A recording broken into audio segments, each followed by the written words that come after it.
Hello, my name is Lester Pipps. Thank you so much for watching this show if he's watching it, and for listening to this show if he's listening to it, and for just being alive if he's just being alive. This is called Apocalypse Tips with Lester Pipps, and I'm the Lester Pipps in the name. I don't know if you figured that out from it being my name and it being my show, but that's what's going on. And what I do is I make sure folks know how he's going to survive an apocalypse, because honestly, if he's out there trying to survive an apocalypse but you don't know how, he's probably not going to succeed. He's probably going to fail, and then he's going to be dead, and I don't want that for anybody. I'd rather he was all alive. That's just my personal feelings on it. If he's in the chat and he's thinking, well, is this show interactive? Sure as hell. It sure as hell is. So what you should be doing is, if you got questions for me, throw them in there. If you got questions for any of my guests, I didn't mention this yet. I got some guests coming up. You should be excited. They're good guests. But if you got questions for me or any of my guests, throw them in the chat. I will read them. I always do. I'm really good about it, I promise. Yeah, so let me tell you a little bit about my guests before I tell you a little bit about myself. What you're going to see very soon is you're going to see a guy named John who tells me that he's a bank robber. You're going to see a lady named Christine who tells me that she's a yoga instructor. And you're going to see a guy named Local Man who tells me that he's a retired superhero. So, I mean, if he's not already excited, I don't know what your deal is, because you should be. But before we get to that, I got to tell you all a little bit about me. He was probably wondering what's going on behind him and why the heck does he think he is an expert on apocalypse tips. Well, I'll tell you right now, what's going on behind me is an image of a bunker that's not actually my bunker, because I don't want you to see mine and get jealous. I don't want you to feel bad. I don't want anybody to feel bad ever. But I'm down inside my bunker outside Baton Rouge, Louisiana, which is where this accent is native to, if you could not tell. And what's going to go out? Oh, my. I got people in the comments I got to address real quick. We got Victor Crack Cobain. Hello there, Victor Crack Cobain. We got LL Cool Shop. Oh, hello. And we got returning super fan, that one guy, Connor something. Thank you for always being here. I appreciate it, Connor. Now, what was I saying? Oh, right. So I was down in the bunker because, look, I'm a person who cares, you know? A long time ago, before I was an adult, in around 2005, there was this big old hurricane down here in New Orleans.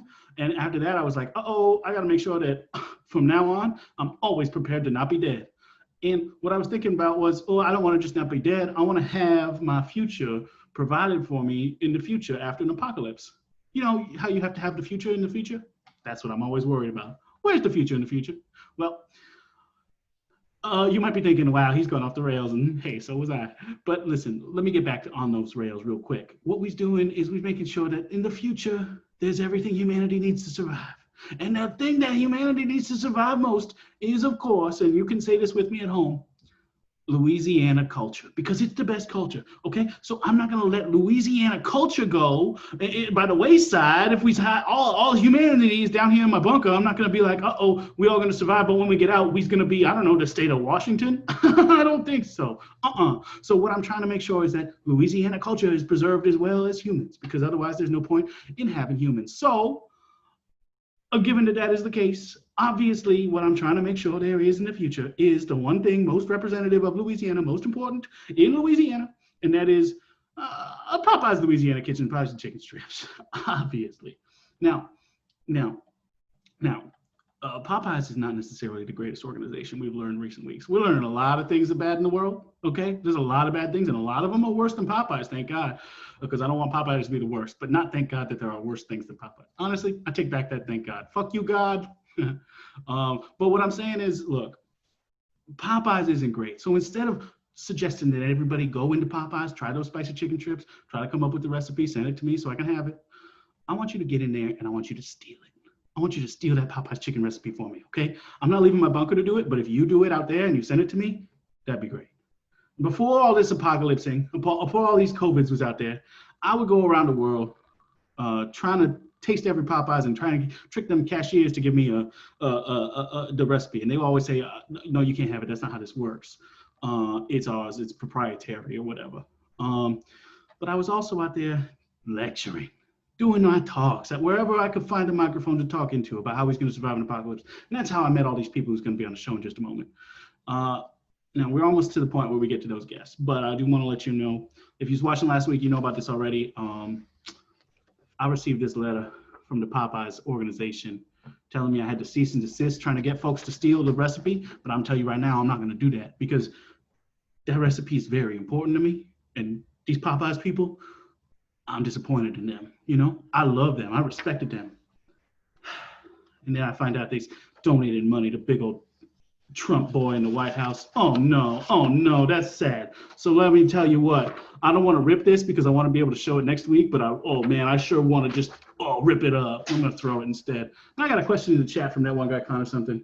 He says, I gotta move the thing over here so I don't have to look weird. Hold on. He says, hold on. He says, Lester, I want to ask something about this. Oh boy, I can't read. Lester, I want to ask something about this crusade to get Popeye's recipe. How do you feel about YouTube chefs who try to replicate the recipe? Okay, I get this question a lot. I'm really glad you asked it, Connor. People who's replicating the recipe on YouTube or anywhere else, sometimes they do a very good job and it's close, but it's not quite the same. Okay, I've tried a number of these recipes, and I have a fully functioning fry cook set up at my house. So, and by house I mean bunker. So I've tried a lot of them. Okay, I've tried a lot of them, but none of them are quite right. They're not quite the right amount of crisp. They're not quite the right amount of spice, and there's some kind of secret ingredient there that's missing. And maybe that's just being left out on a Popeyes fryer for a little bit too long. But if that's what it is, well, I need to know. Anyway, thank you for the question. Now let's get to the show. Let's get into this show with the guests. All right. Now, our first guest, my first guest, is not ours. I mean, he is ours, I suppose. He's yours too if you're listening and watching. But he's my first guest, and he's a man who calls himself John. And all he told me was that he was a bank robber. Now, he did respond to my email when I sent out to everybody who I ever met talking about apocalypse tipping when I was touring the world.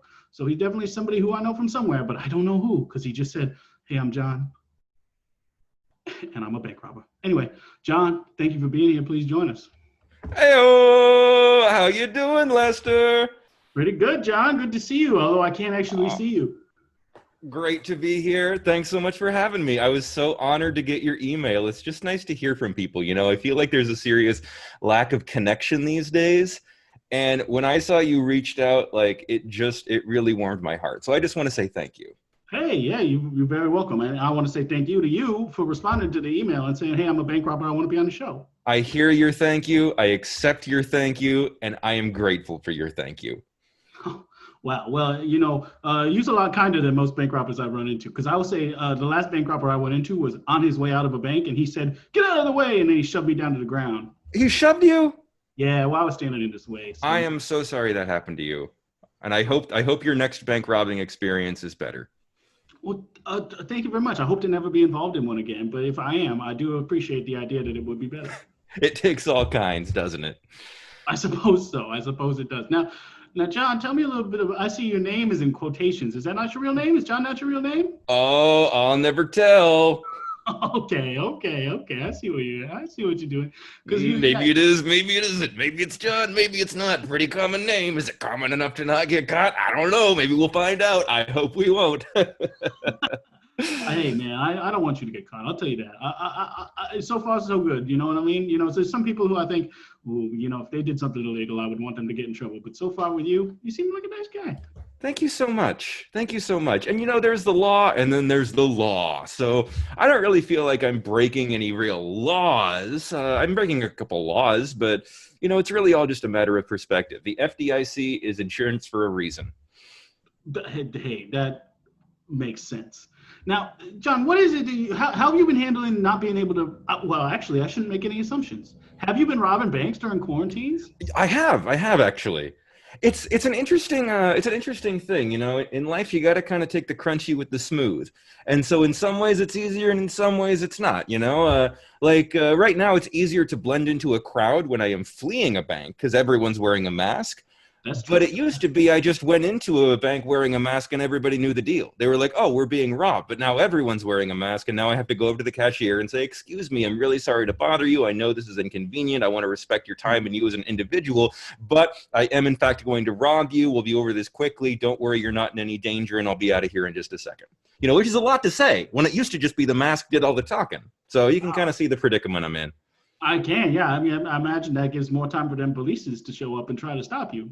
Oh, always a concern. But you know, we're all just trying to get by in this workaday world, Lester. I suppose that's So, true. Now, have you considered, and I don't want to seem like I'm judging you in any way, but have you considered getting a job that's not robbing? oh, I knew it. I knew this was coming up. I knew that you were going to go, oh, Lester, you scamp. I am nothing if not predictable. Well, I have a degree in industrial design from Emerson, so sometimes I think about falling back on that. But really, I just enjoy robbing banks. The only problem is, surprisingly, it doesn't pay that well. I mean, it pays well in that you get lots of money, but you can't go like flashing your wealth all around. So it's not like having a really high paying job. I mean, I basically tell my family that I live on minimum wage, and we're actually staying at my in-laws right now because we got foreclosed on our last place because I can't just go throwing money around, So Yeah, it's robbing banks isn't all glamour and champagne and limousines and music songs and all that. It's actually it's a job just like any other job.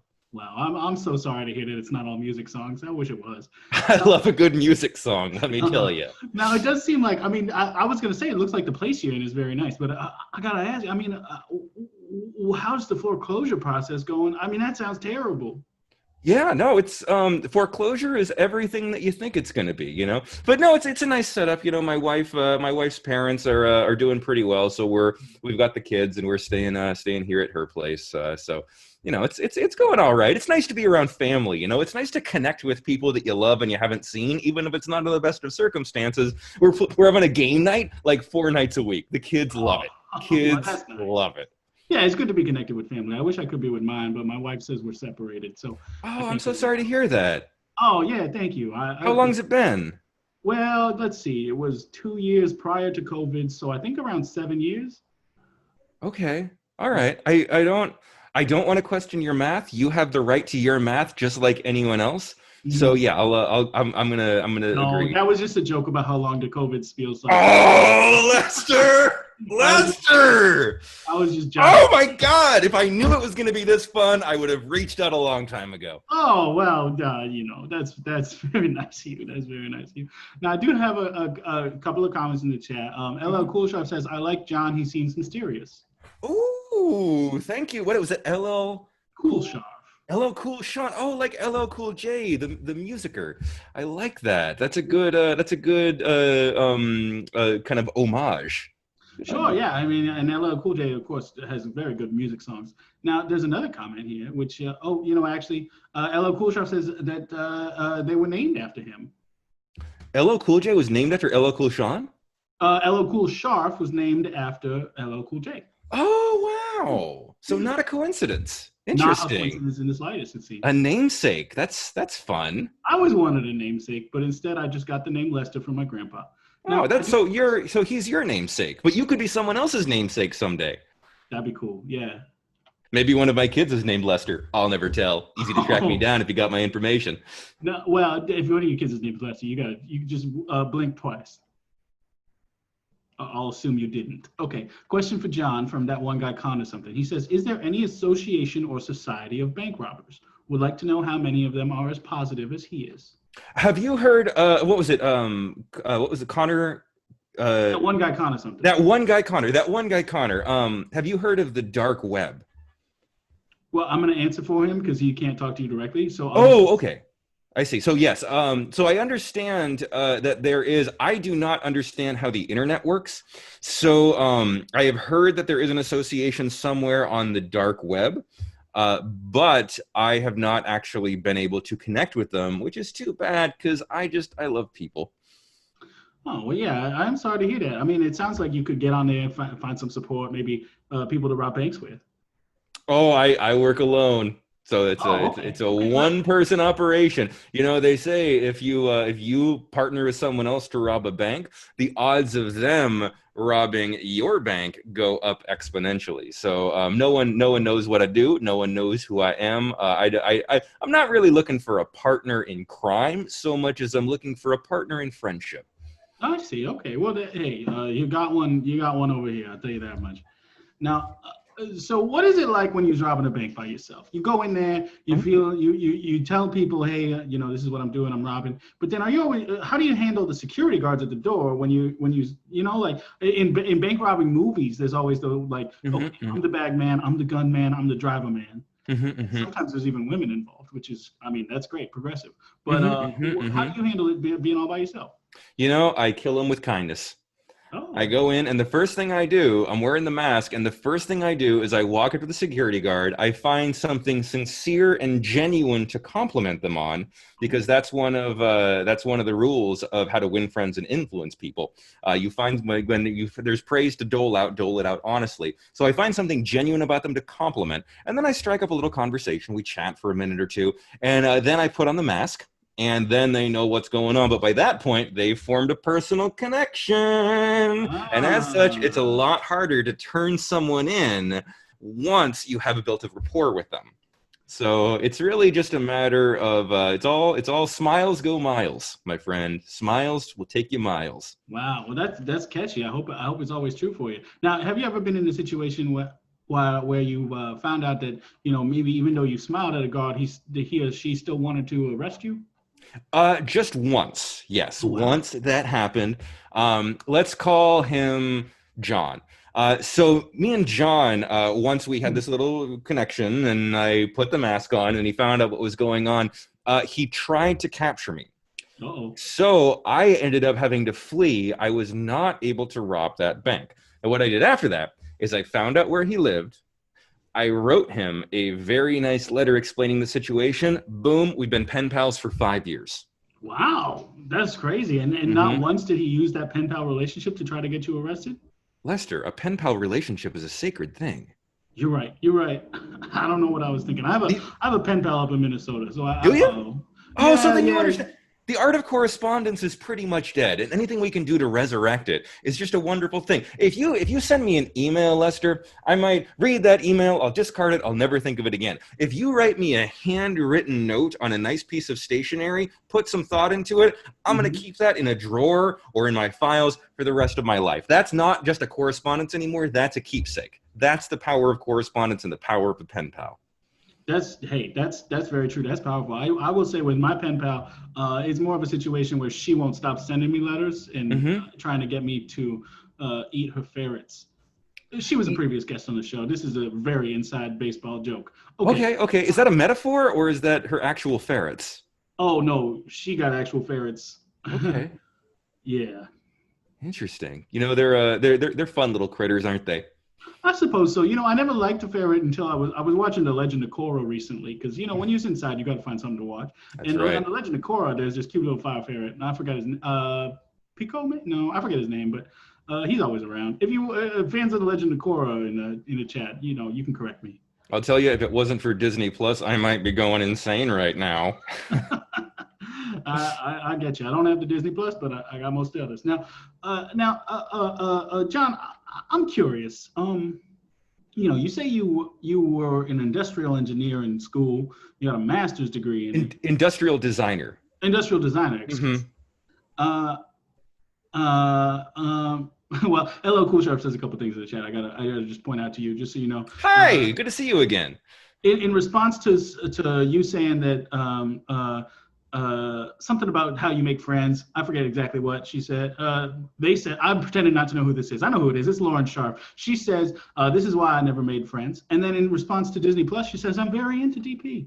Okay, Dale Carnegie, 5 How to Win Friends and Influence People. It'll change your life. When you find sincere ways to praise, do it. Name repetition. There's nothing as sweet to a person's ears as the sound of their own name. If you repeat someone's name, boom, you've got yourself a rapport. Well, there you go. Lauren's adding it to her Audible list, she says. Now, I do want to get back into the question I was trying to ask, which is, how did you get into robbing banks? It's kind of a funny story. I was going to my bank in order to just make a deposit one day. Okay. It was after work. I was working. I'm not going to tell you where, Lester. It's trail of breadcrumbs. So I was on my way to the bank to make a deposit.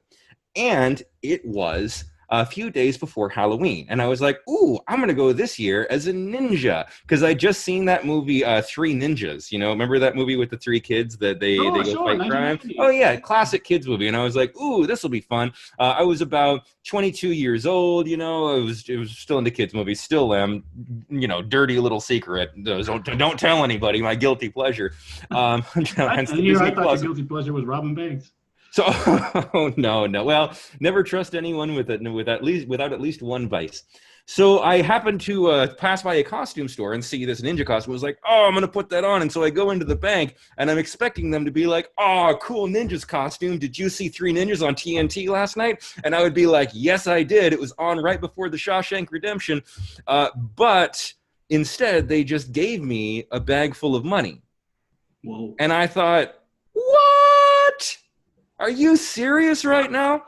So Wow. it really just kind of fell into my lap, and I was wondering if it was just a fluke thing. So I went across town on that same day, and I wore the Three Ninjas costume, partly because I wanted to see if they would give me money, and partly because I was still kind of hankering for that compliment on my costume, if you know what I mean. You know, when you do something special and you want somebody to say something nice Yeah. about it. I know what you mean. Yeah, I'm Lester. always trying to get a nice compliment from somebody. Well, you look very nice today, and Oh, you're doing a great job hosting this show. I gotta say, oh, you're thank really you. crushing it. I love So it. I wore the costume in again, and they gave me another bag of money, and I thought, hey, this is not bad. This is not a bad way to make a living, and I've been doing it ever since. For the last how many years? I'll never say because that gives away my age. Smart. Now, there's a relevant question to what you just said in the chat, because you just said you're not going to tell us your age. You told us you're not going to give away where you are, but you did tell us that one guy Connor something points out. You did tell us that you graduated from Emerson College. #. That's true. I did. See, it's all part of an elaborate cat and mouse game that I've been playing with the law enforcement for the last however long it's been. You got to do the math on your own. But it's all part of a cat and mouse game where I do feel eventually when I pass away, I'll have my memoirs in a safe deposit box and all the clues will fall into place. And the mystery of John, but you'll know the real name by then, will come out. Although I hope you don't, because I hope you live a very long life, my friend. Oh, thank you very much. Yeah, I plan to stay in this bunker until the next generation of humans, my son's kids, are able to repopulate the earth after. Do you have kids? I do. I have a son. I call him Bubba. My wife says, stop calling him that. His name is Leonard. What a blessing. Thank you. Yeah. So Bubba's like a nickname for Leonard? Well, Bubba's the name I wanted him to have, but she said no. Marriage is rough. Well, yeah, so is being separated. Now, I do have to get to our next guest here. So I'm going to end here with a question that came to me through my publicist, Ezra Potter, at Ezra Potter on Instagram. I like that guy. I like that guy a lot. Yeah, he does good work for me, I'll tell you that. He's also on Twitter now at Ezra Potter. People can send questions to him for me anytime. And the one that I got here comes from at Chris Lynch VO on Instagram, who, wow, okay. I mean, I can't tell exactly, but I feel like this Chris Lynch fella has the same facial structure as you. So that's interesting. That lucky dog. Lucky dog. Now, Chris Lynch wants to know, where do I bank? Where do you bank? But me, where do I bank? Well, that's interesting. I'm glad that you asked that, Chris Lynch VO. I actually took all my money out of the banks a long time ago and put it into my bunker. So right now, where I bank is behind this fake screen here, which you can't see behind because I don't want you to get jealous of how great my bunker is. That's very smart. That's very smart because you can't trust a bank because someone like me is going to come along, but you'll lose your money for a while, but you'll make a friend. FDIC exists for a reason. Exactly. No, I see. And my logic was, well, in the future, I don't know if any of this money is going to be worth anything. I took the cash and I turned it into gold. So I figured like in the future, there's going to be gold that's valuable. So I have one gold bar behind me because I didn't have a whole lot of cash. Sure. How about you? Where do you bank? Where do I bank? Oh boy, I actually part of the ruse and cat and mouse game that I'm playing with the police. I actually have buried all of my money except for what I take out as a minimum wage stipend for myself and my family. And it will be that there will be basically not so much a treasure map as a series of elaborate riddles, each one more devious than the last, leading to where the money is actually buried. Well, that's very cool. I wish we had time to get into how you managed to not get tax audit problems, but we don't. It's time for me to get to our next guest. So, hey, if you have any questions for the guests coming up, feel free to jump back on and ask them. But for now, if you wouldn't mind just hiding your audio and video, our next guest. Absolutely. Thank you so much, Lester. Absolutely. Thank you. It's a pleasure. A total pleasure. Now, our next guest is somebody who is already on, which is great. Christine, yoga instructor. Thank you so much for being here. Hi, how Hello. Oh, it's so good to see you. Yeah, you too. Now, Christine, you told me you responded to the email saying, "Hey, I would love to be on. I'm a yoga instructor, and I'm trying to make it work during quarantine. How's that been going?" Um, it, um, it, it has been fine. It's been fine. Quarantine was just a roller coaster, both just professionally and personally for me. But everything has been fine, really. Okay, yeah, you said that in the email a couple of times too. You said I'm fine, and then you said I've been doing yoga in quarantine, and it's been fine, and then you said I'm fine again, which I'm gonna have to assume means you're doing just fine. So, I am fine.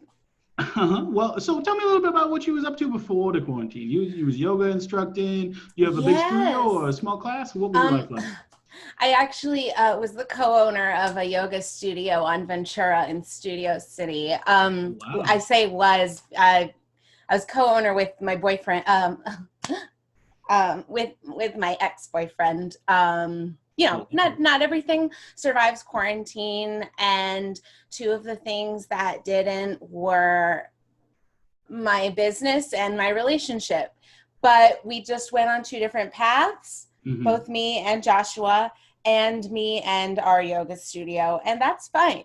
That's fine.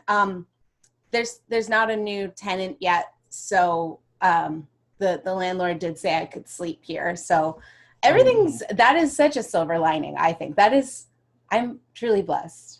Hey, I'm glad you're latching onto that silver lining because that does sound like, I mean, hey, you got the opportunity to live in a yoga studio. That sounds kind of fun. Oh yeah, there's a lot of space. Everything smells like old incense. It's Hmm. fine. It's good. Yeah. Well, okay. So I'm taking it that you maybe lived with Joshua and had to leave the apartment. Is that the case? Yes, yes. That's I think that's what that was. Yeah, yeah. We had a little apartment with our dog. Well, I guess it's his dog. Oh, It's, but yeah, Daisy and him are living in our old apartment. I had moved in actually not too long before quarantine, but oh, wow. we said when I moved in, this is either gonna make it or break it. Oh, which is like a funny joke until it actually breaks it, huh? Oh. It's funny. It is funny, and it's funny. It's funny. I'm Mhm. fine. Yeah, no, you seem fine. I mean, you seem great. You're living in a yoga studio. It seems like, I mean, Yes. I don't I try not to comment on everyone's appearance, but I would do say it looks like you're doing okay. It looks like you're ready to do yoga right now. I wasn't able to get all of my clothes out of the apartment, but I have all my fitness clothes here in a locker. So yes, I am totally. I've been keeping up my regimen for the most part.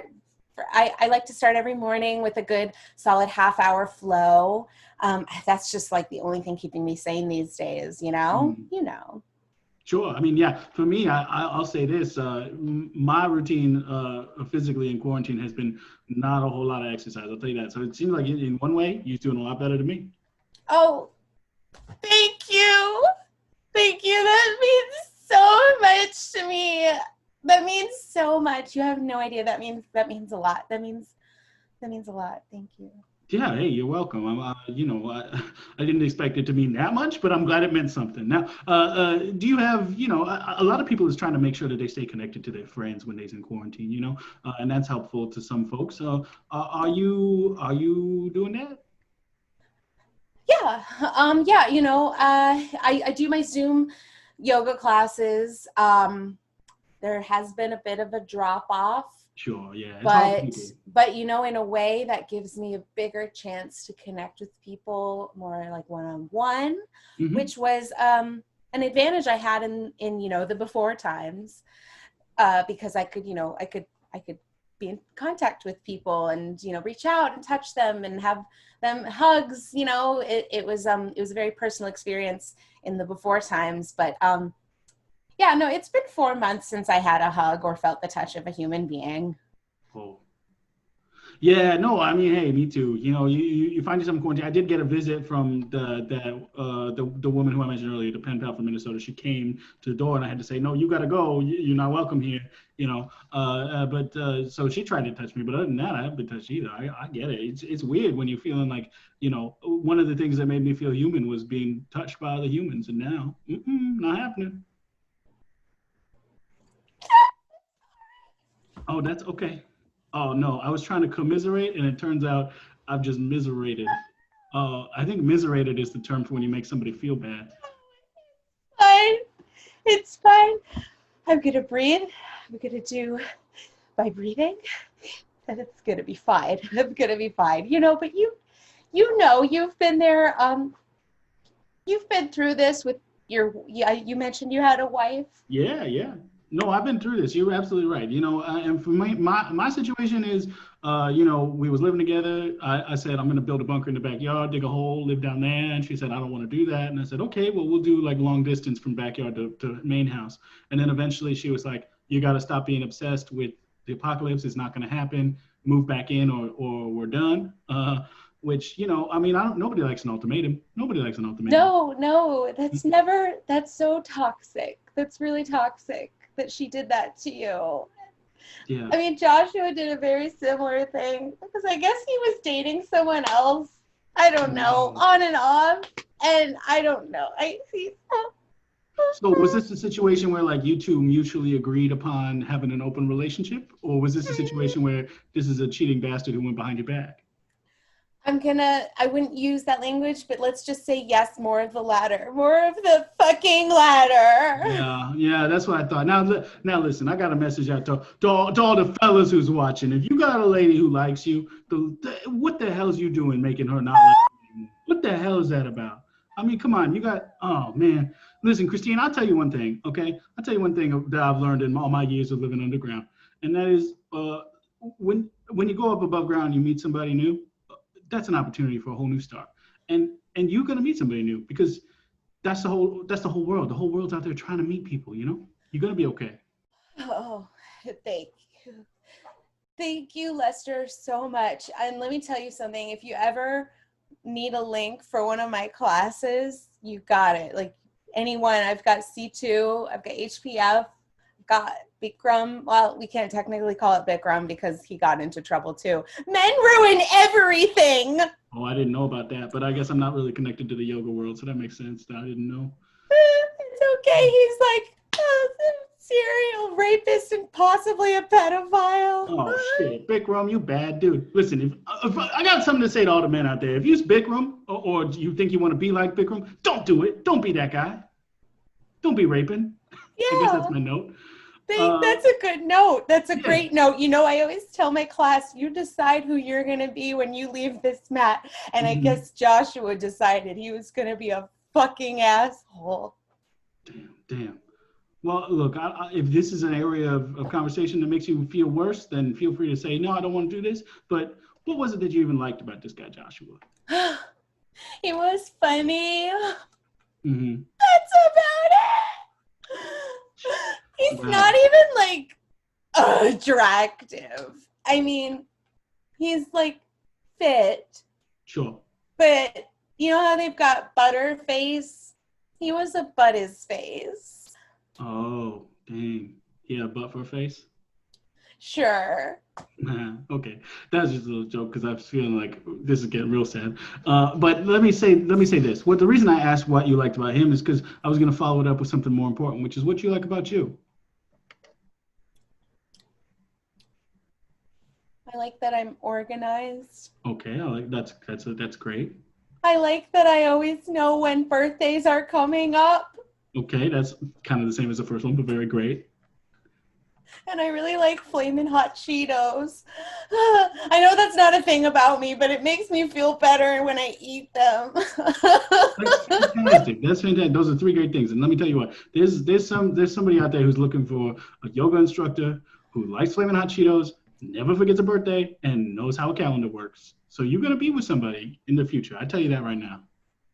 Thank you. Oh my gosh, thank you so much. I wish I could hug you right now just to feel the warmth of that dusty jacket. Well, I never washed this jacket, so you're right that it's dusty. And hey, if we was in the same place, I'd give you a hug, but we's not because we gotta make sure nobody gets a COVID. Now, you might be thinking to yourself if you're watching the show, wow, this turned into like relationship help. And I'll tell you what it is apocalypse tips. How you survive an apocalypse tips. How you survive an apocalypse. And I survived. Okay. Exactly. I'm fine. I'm fine. I'm fine.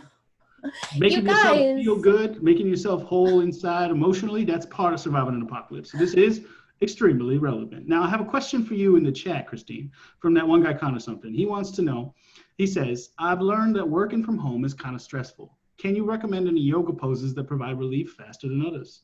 Oh my gosh, absolutely. Okay, so something you guys need to know is that humans, we carry tension in our hips. So you're going to want to, can you see me? Yeah, if you go back farther, you might disappear. Figure 4, because that's going to release all the tension.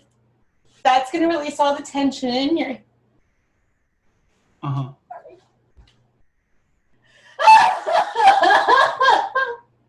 Okay. Well, it seems like maybe when you release the tension, you also release It's going to release all the tension in your hips. So yeah, I mean, hey, I hope that helps that one guy kind of something. I hope you do that pose, you have a good cry, and you feel better about doing work from home. Now, Christine, what are you hoping happens for you when you get outside the quarantine situation? Once all these COVIDs is out the air, what you hoping happens to you? Honestly, I hope my sister and her fiance break up. Whoa. Well, that's out of the blue. I didn't expect that. Now tell me a little bit about that. I'm sorry. You know what? I didn't mean that. Can we backtrack? Sure, yeah. We don't have to talk about anything you don't want to talk about. But if you do want to talk about it, I'd love to. So my sister is engaged and my brother is married. My parents are a happy couple going on fucking whatever, 30 years. So every time we meet, it's like, when's it your turn, Christine? And I really thought it was going to work with Joshua. But I guess to go back to your question, the thing that I hope happens when I get out of this is that a decent vegan, gluten-free fast food place opens up on my block. That's what I hope for. I'll tell you what. I mean, that sounds great. I recommend if you want food, you make it Popeyes. But if you got to eat something else, you make it whatever you want. Thank you. You're welcome. I don't want you guys to worry about me. Really, I'm fine. Yeah, I mean, it seems like you're on the path to recovery, right? You feel. I am more than on the path. I look behind me, and most of the path is behind me. I am almost done with the path to recovery. Oh yeah, and the only thing you need to get over it is for a vegan fast food place to open up. Now, hey. Yes. Yeah, and I always say, if you're feeling bad about yourself, don't work on yourself. Just eat some vegan fast food. Or Flamin' Hot Cheetos. Or Flamin' Hot Cheetos. They're not vegan. They're not gluten-free. But, sometimes a stomach ache fix a heartache. Interesting. Yeah, you give yourself something else to focus on. Exactly. I don't know that that's exactly what a therapist would call healthy, but I do know that it's something that you can do. My therapist says I need to just do what I need to do. My nutritionist, on the other hand, can go die in a well. Oh, well, I hope you don't mean that literally. I don't know why I said that. Let's backtrack again. Oh my God, Christine, you're fine. You're fine. You're fine, Christine. I'm fine. You seem fine. I'm glad that I seem fine. Once in a while, you channel your emotional rage and lash out at somebody else, but for the most part, you seem fine. That's what's called Kundalini. Wah! Oh, that's a yoga pose? Yeah, well, so Kundalini is a kind of yoga that's, it's like more on the meditative side. And so sometimes you'll release like extremely powerful breaths. And yeah, it's laughed at often, but it's what could kill people. What?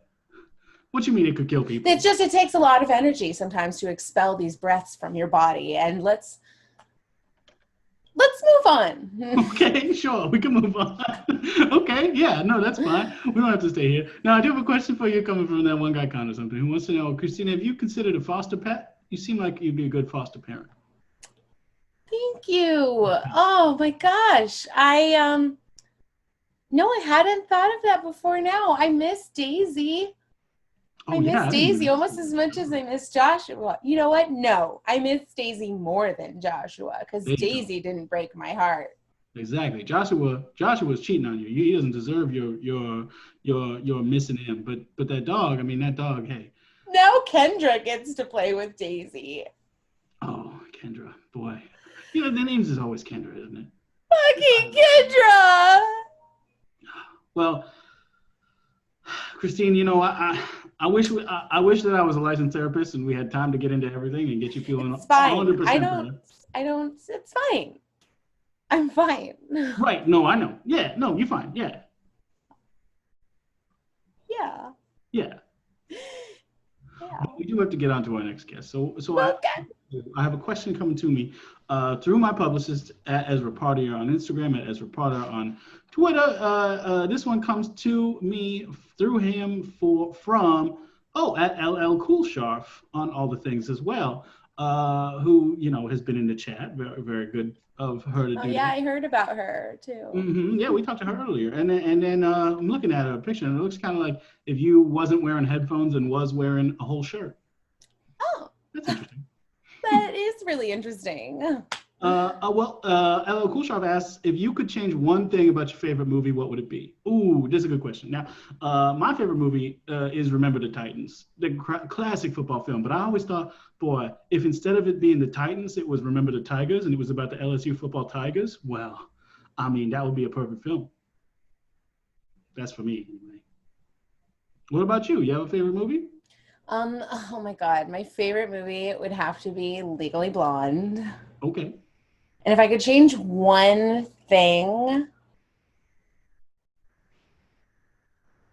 you know what? I can't think of one. I can't think of a single.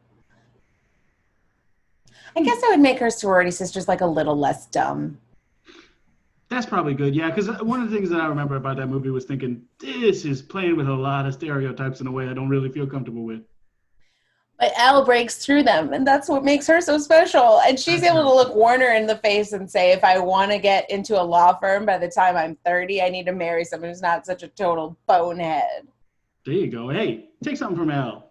I do every day. Yeah, there you go. You find a better man than this cheating asshole. Now, Christine, I hope you stick around, and if you have questions for my next guest, you ask them. But if you could just turn off that video and audio because it's time to move to the next guy. Sure. Thank you very much. Now, my next guest is somebody who I actually met while I was out touring a place inside of a city, which is maybe you would call a neighborhood.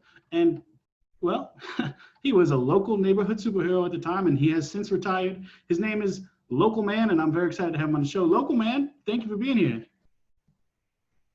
And we'll just give him a second to get his video on. But Local Man, we're excited to talk to you. There he is. Local Man, thank you so much. What's happening, Lester? Well, you know what's happening is I'm down here in my bunker. I'm trying to make sure that everybody knows how to survive the apocalypse. Make sure they don't get any COVIDs. What's happening over there? Right on, Brother Pipps. I'm currently quarantining and enjoying my retirement with my sexy lady. I'm glad I don't got to fight crime no more during the pandemic. Oh, so you retired because of the pandemic? No, I retired right before the pandemic because my pension was set to kick in. You know, the superheroes in LA, they get a pension. So. Sure, yeah. Yeah, and how does that work? Because I've actually not heard about it. From my experience, superheroes in LA are very rare and you don't find them too often. Oh, you see, they didn't tell you. Okay, so the Superhero Coalition here in Los Angeles, yes, we get a pension and benefits for protecting our neighborhoods and communities. I protected the downtown sector of Los Angeles, meaning I was responsible for Skid Row, the Arts District, the Finance District, the Players District, and LA Live. In LA Live, interesting. Okay. Yeah, all of those are my areas. Right on. Well, how did you go about doing it? You got a superpower, right? Yeah, my power is I locally protect everybody's ass. Okay. Well, did you have a supervillain that you had to fight? Oh yeah. I had gentrification man. That was my arch enemy. He would come into the neighborhoods, raise the property value, kick out all the good folk that been here for, since the community been around. So I had to fight off gentrification man. I had to fight off basehead man. He was the crackhead who was selling crack to other crackheads, and I had to fiend him off the other fiends because I was protecting them too. So. Wow. Are you at all nervous that now that in the COVID situation, since you retired and in the COVID situation both, all your neighborhoods that you were protecting is going to fall into disrepair? It's been chewing me up inside. I think about my neighborhoods every day, and I don't drive past there anymore because I retired and moved somewhere else. But can only imagine how downtown LA is holding up right now. There's a lot of good people out there on the streets that need help, and I'm just not there for them right now. And the military came in and they did some damage to my streets, and I'm not too happy about that either. But I protected that city for 15 years, and one good thing we used to do is, after a night of fighting crime, I'd be done by 7 o'clock, because the Laker games would start at 7:30. We always watch. The crime don't happen in downtown LA when the Lakers are playing. Everything shuts down when the Lakers are on. Yeah, everybody wants to watch. That's great. I mean, exactly. It's nice to have something to unite the community around, and that's what absolutely. I'm excited that the NBA is coming back, because maybe that'll make people feel a little bit better about how they're going to survive COVID.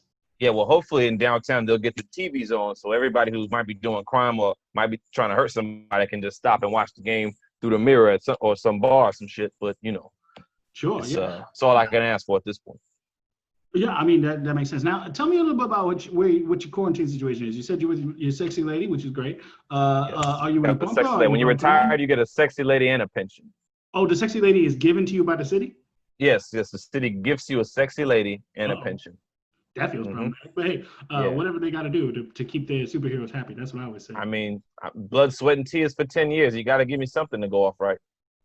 I suppose so. So what's your quarantine situation? Is you hiding underground in a bunker? Are you just making sure that your house is airproof? What you doing? Well, you quite nosy, ain't you, Lester? Oh, hey, if you're not comfortable. But we cool. I can share with you. It's okay. Yes, I have a location where I'm at, where I'm heavily guarded and protected.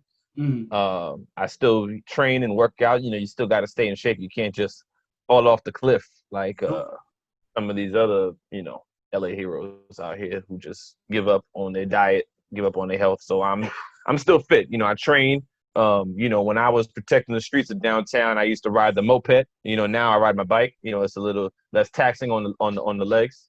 That makes sense. So, now, you said that there's other heroes out there who's maybe letting their bodies go a little bit. Who are you talking about? Who you have a rival? Oh yeah, I mean Valley Man. He definitely all he do is eat tacos and just sit his ass out there in the daylight, in NoHo. So yeah, Valley Man definitely let himself go.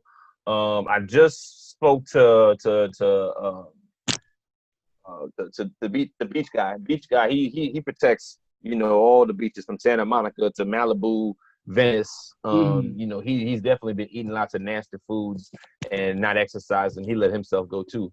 And then we have the one that I ran into when I was coming into LA to do a conversation was there was this guy who called no, it wasn't even a guy. It was very unclear about who they was. They just said that they are Los Feliz. And Los Feliz is the Transformer. That's why you were confused. Oh, yeah. That's clear. That makes sense.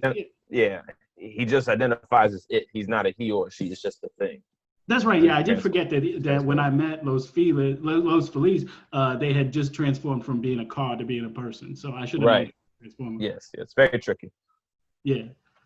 Well, that's cool. I mean, yeah. So did you find yourself working with these other heroes, or were you left to fend for yourself? Occasionally I'd run into them. If we were chasing somebody that bordered our districts or neighborhoods that were close by. So like one time, me and Echo King, he would run Echo Park. He would look after that area. We were chasing a villain, and he was in between downtown and the Echo area. So we had to team up and bring him down. It was actually by the river, where everybody be exercising and biking and got the name of the river. It slips my mind. It's pretty late, past my bedtime actually. But yeah, we team up. One time I had to actually leave downtown for a couple of days on assignment and work with Hollywood. And Hollywood is he likes to work the streets differently because on Hollywood Boulevard, he has so many costume characters he has to go up against, and he works like a chameleon. Like he goes undercover and he'll pretend to be anybody just to fool people. So it's always a little hard to read what he's doing actually. But we worked together a couple of times. I just get on on the Red Line train station. We had to chase a couple of thieves through the train system, and sometimes you have to intersect. So a red to a purple line. That's very common in my line of work. That makes sense. Now, is there a crime fighting accomplishment that you would say is your most, the thing you was most proud of? Most proud of? I think I could say I liked when there's a very popular soul food restaurant in downtown LA. A lot of Black people frequent it, and the white people who are curious about Black culture like to go eat there too, like to have a meal every now and then. And baby, what's that spot when we go to is that the Comfort LA?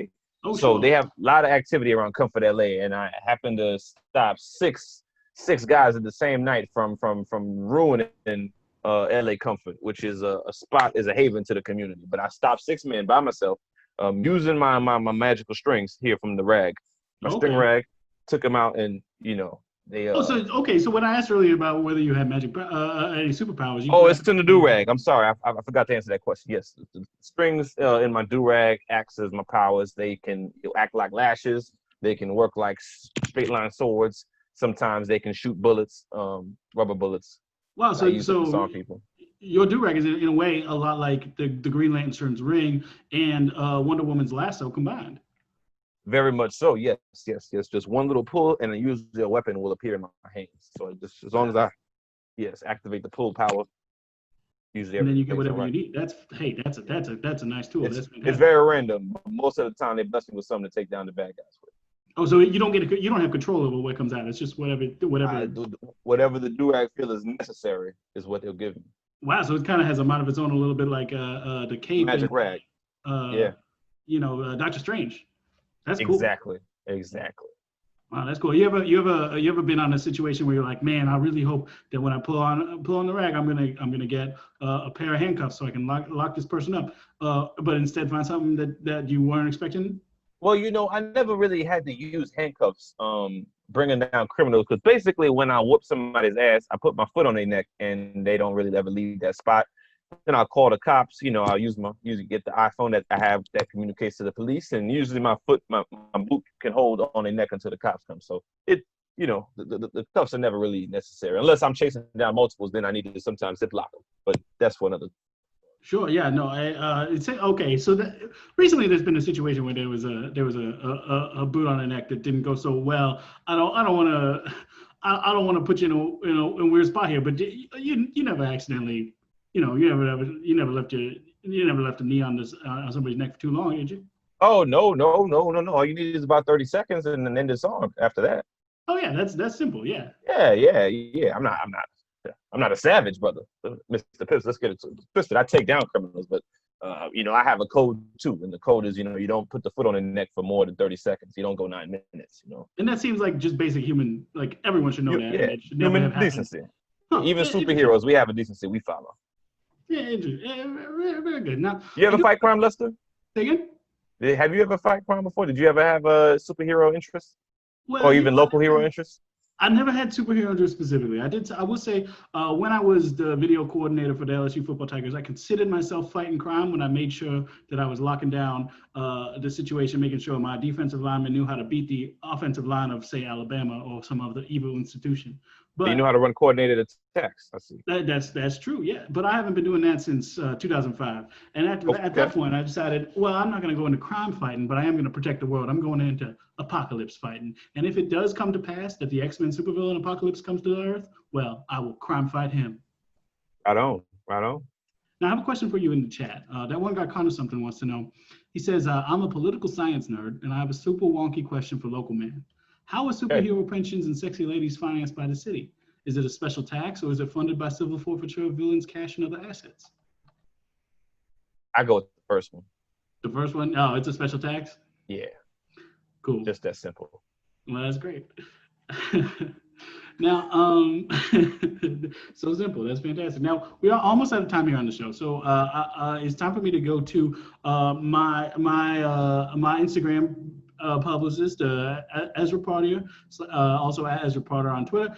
He's got a question for me, which comes to me through him from @Nick of Comedy, who I would say kind of looks like if you didn't have your well, I don't know, the do-rag and the shirt on your shoulder, if neither of those things was there and not the headphones, kind of looks like that. Don't mind me, I'm just working out. Oh, good, yeah. And Nick of Comedy wants to know, what's the one thing you took for granted when the world was the old normal?